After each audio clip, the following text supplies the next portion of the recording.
हमारे पहली बारी मौका मिल रहा है तो कह दूं, बागपत के हमारे सांसद डॉक्टर राजकुमार सासवान जी, डॉक्टर यशवी जी, मेरे इस काम में मार्गदर्शन और सहयोग करने वाले चौधरी साहब के साथ उन्होंने कार्य किया, आप सब जानते हैं, प्रभात जी और एनएसडीसी की टीम, क्षेत्र के सभी मौजूद लोग, विधायकगण, हमारे जिलाध्यक्ष, मंडल अध्यक्ष राजेंद्र शर्मा जी दिखे हैं, गुलाम जी हमारे विधायक, प्रसन्न भी आ गए। शामली वाले क्यों आए भाई? यहाँ आपका थाना वहीं बन रहा है। बिल्कुल खुशी का अवसर है और मैं तो ये कहता हूं कि बहुत दिनों के बाद छपरौली वालों की सरकार है, सरकार आपकी है और सरकार आपसे भी है। और जो चौधरी अजीत सिंह जी ने किया है, उससे पहले चौधरी चरण सिंह जी ने किया, आपने किया, उस काम को आगे बढ़ाने का छोटा सा अवसर मुझे मिल रहा है। यह सब आपके प्रयास और आशीर्वाद के कारण है। जो ताकत आपने दी है और आज भी जो प्यार और सम्मान आप देते हैं, आशीर्वाद देते हैं, ये मेरे लिए सबसे बड़ी कमाई और पूंजी हो सकती है। समस्याएं बहुत हैं, हमारे क्षेत्र के लोग बहुत प्रोग्रेसिव हैं क्योंकि हम शिक्षा मंदिर में हैं। दुनिया में यहाँ का आदमी मुझे मिल चुका है, वहाँ वो खुद पहुँचा है अपनी मेहनत के बल, अपने विचारों के बल पे संघर्ष करके। तो बैकवर्ड इलाका है, लोग बहुत फॉरवर्ड हैं और यहाँ बहुत कुछ करने की आवश्यकता है। जितना भी हम लोग कर पाएंगे वह कम ही साबित होगा। मैं भी नहीं कह रहा कि आपको संतोष करना चाहिए। अभी मैं वहाँ बच्चों से मिल के आया हूँ, मैं वहाँ भी ये कह रहा था, यहाँ राजकुमार जी हैं, वहाँ प्रतीक जी थे, प्रोफेसर साहब, मैं उनको भी कह रहा था कि इस तरह की संस्थाएं तब अच्छी कामयाबी से चलती हैं जब जो मैनेजमेंट में जो लोग हैं वो बेचैन होने चाहिए, उन्हें संतोष नहीं करना चाहिए, क्योंकि बच्चे हमसे और बहुत कुछ चाहते हैं। जो हमारे अभिभावक हैं, यहाँ के जो परिवार हैं, वो अपने अगली पीढ़ी के लिए बहुत कुछ करना चाहते हैं। यही वो केंद्र है जहां से नए विचारों का संचार होगा, यहीं से नई चीजें इजाद होंगी। मैं सरकार में कुछ ही दिन रहा हूं, लेकिन 100 दिन पूरे हुए हैं, बहुत कुछ मुझे सीखने को भी मिला है। और मैं ये समझता हूं कि जो काम, ये मैंने आपसे सीखा है, जो भी काम किया जाए, जो भी जिम्मेदारी मिले, कोई बड़ी या छोटी नहीं होती, कोई काम बड़ा या छोटा नहीं है। बारीकी को समझना चाहिए, पूरी ताकत लगानी चाहिए, विवेक से फैसले लेने चाहिए, धैर्य से फैसले लेने चाहिए, कुशल व्यवहार होना चाहिए। मैं यही प्रयत्न करूंगा। मुझसे भी गलतियां होंगी, कोई बात नहीं, जो बड़े बुजुर्ग हैं मुझे डांट सकते हैं, कुछ भी कह सकते हैं, लेकिन आपको भी थोड़ा धैर्य रखना होगा। मैं यहां पहली बार यहां आ रहा हूं शपथ लेने के बाद। मेरी भी इच्छा है, यहां आके मुझे आनंद आता है, यहां आके मुझे पोषण मिलता है, मुझे प्रेरणा ही मिल सकती है, सुझाव मिलते हैं अच्छे अच्छे। मैं भी चाहूंगा कि मैं यही रहूं, लेकिन जिम्मेदारी पूरे देश की है। मैं कल महाराष्ट्र जा रहा हूं, परसों मैं शामली मुजफ्फरनगर एक स्कूल का भी दौरा करूंगा, कौशल विकास का एक केंद्र है उसका अवलोकन करूंगा, उसके बाद अगले दिन मैं भरतपुर जा रहा हूं। तो इस तरह के लगातार कार्यक्रम, और देश और विदेश के जो लोग शिक्षा के क्षेत्र में कार्य कर रहे हैं या कार्य करना चाहते हैं, मैंने अपने दरवाजे दफ्तर के लिए पहले उनके लिए खोले। हमारे कार्यकर्ता ही हमारे मेहनत करते भी हैं और वो हमारी ताकत भी है।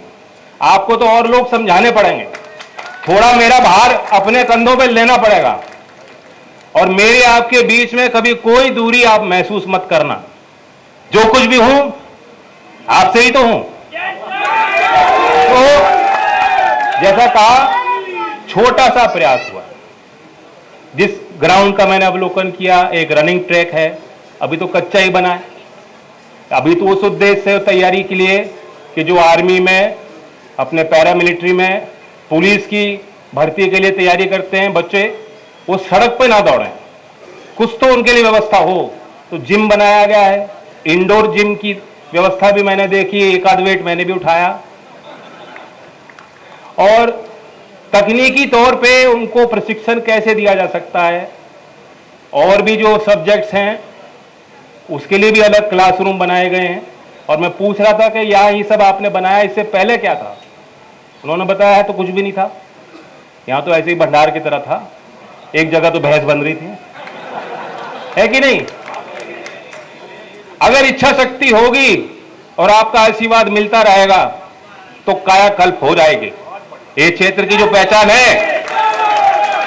क्योंकि मैं आपको बताना चाहता हूं, 100 दिन के अंदर सरकार ने तो बड़े फैसले लिए ही हैं। 2 ऐसे फैसले हैं जो को मैं सबसे अव्वल मानता हूं, जो उचित फैसले हैं, और वो एक सभ्य समाज और प्रगतिशील समाज की पहचान हो। नंबर 1, आयुष्मान भारत में 70 साल की जो पहले आयु लिमिट थी वो 70 साल की कर दी कि 70 साल का कोई भी व्यक्ति आएगा वो आयुष्मान भारत का कवच का फायदा उस 70 साल के हमारे बुजुर्ग को मिलेगा।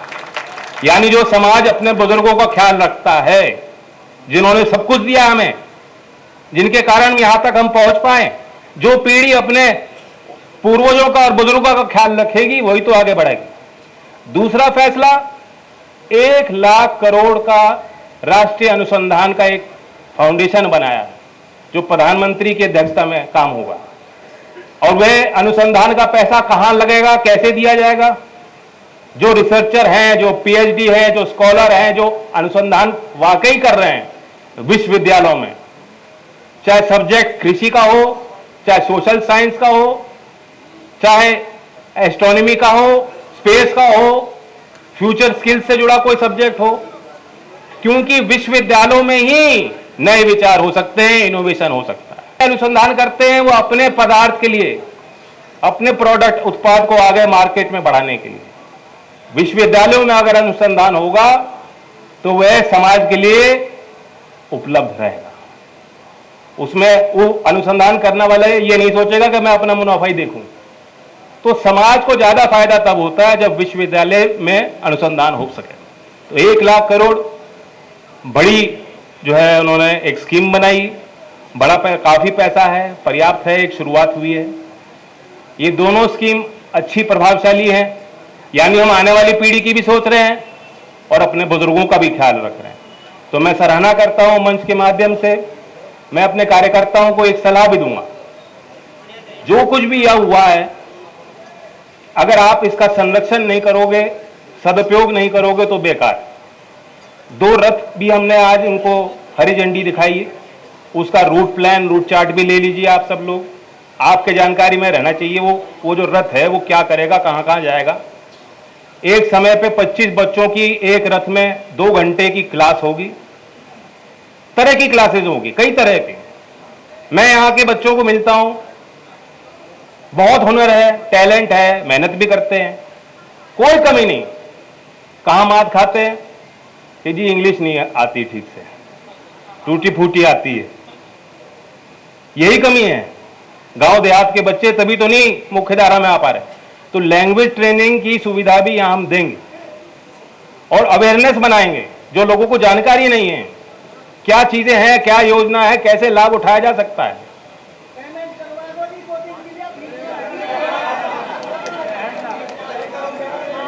वजनदार बात सबसे आखिर में तो करूंगा।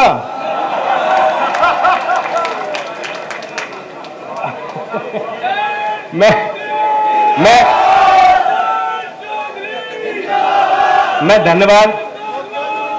धन्यवाद देता हूं पूरी एनएसडीसी मंत्रालय की टीम को। बहुत दूर दूर से लोग आ रहे हैं। कर्नल AK सिंह जी जो यहाँ प्रशिक्षण भी देंगे, मेरी उनसे परिचय हुआ, मुलाकात हुई, बहुत लंबे चौड़े हैं। मैंने उनसे पूछा कहाँ से हो, उन्होंने कहा शादरा दिल्ली। मैंने कहा दिल्ली से हो, देख के तो ऐसा लग रहा है यहीं के हो गए। तो उन्होंने बताया उनके पिताजी यहीं पढ़ाते थे। तो खुशी हुई कि वह भी एक संस्था से उनको वापस मौका मिला। वही प्यार आप उनको देंगे, वह सम्मान आप उनका करेंगे जो हमारे गुरु हैं, जो शिक्षक हैं, दूसरे क्षेत्रों से आ रहे हैं यहाँ बच्चों को कुछ देने के लिए, तो उनका सम्मान सत्कार भी हो। उनका ख्याल भी आप रखें, इस सुविधा का सदुपयोग करें। और एक योजना भी ऐसी है जो मेरे मंत्रालय के द्वारा संचालित है, प्रधानमंत्री विश्वकर्मा योजना। कल महाराष्ट्र में उसका 1 साल पूरा होगा, एक पर्व के तौर पर मनाया जाएगा। प्रधानमंत्री जी के साथ मैं जाऊंगा वहां। यह योजना किन लोगों के लिए बनाई गई है? 18 ऐसे चिन्हित किए गए हैं क्राफ्ट, ट्रेड, काम, व्यापार जो पुराने हैं, पीढ़ी दर पीढ़ी वही काम करते आए गांव में लोग। कुम्हार का, सुनार का, कोई मूर्ति बनाता है, कोई नाव बनाता है, कोई माला बनाता है, कोई खिलौने बनाता है, जो हाथ से करने वाले काम हैं। हर गांव में मिल जाएंगे, नाई हर गांव में वो लोग मिल जाएंगे। उन्हें हमें कुछ सिखाने की जरूरत नहीं, वो अपना काम जानते हैं। लेकिन 6 दिन का एक ट्रेनिंग का कोर्स कार्यक्रम उनके लिए बनाया गया है। उनको उसमें जो खर्चा होगा वो भी दिया जाता है। उसके बाद 3 लाख रुपए का लोन भी मिल सकता है उनको। लेकिन जब मैं देख रहा था कि बागपत से कितने लोगों ने लाभ उठाया, कितने लोगों ने पंजीकरण किया, तो मुझे लगता है कि पूरे उत्तर प्रदेश में शायद सबसे कम यहीं हुए हैं। तो मुझे दुख हुआ जान करके। पंजीकरण अभी भी चालू है। 3 साल की योजना है, 13,000 करोड़ की लागत से योजना बनाई गई। मैं चाहता हूं कि हमारे कार्यकर्ता इस योजना को पूरी तरीके से समझें। जिन समाज और जिन समाजों के लिए, जिन लोगों के लिए बनाया गया है, जो लाभार्थी होने चाहिए, उन तक ये बात पहुंचाएं। वो अपना पंजीकरण कराएं, जो भी कागज दस्तावेज उनको देने हैं, जो प्रक्रिया उनको फॉलो करनी करें और इस योजना का लाभ लें। और बाकी सब घुमा के बात तो एक में एक ही आनी थी। मैं आपकी बात सुनने भी आया हूं और थोड़ी बहुत आपने ताकत दे दी कि शायद मेरी बातें कुछ मानी भी जाएं। आप चिंता मत कीजिए। चुनाव के पहले जैसे मैं था, गन्ने के मुद्दे पे जो मैं बोलता था, मेरी भाषा कहीं बदली नहीं है, बदलेगी नहीं। लोकदल किसानों की पार्टी, ये ठीक है, मुझे तकनीकी विषय सौंपे गए, शिक्षा का विषय नौजवानों से जुड़ा हुआ है। देश के, मैं तो पार की बात कर रहा था, आप उसी भटक गए।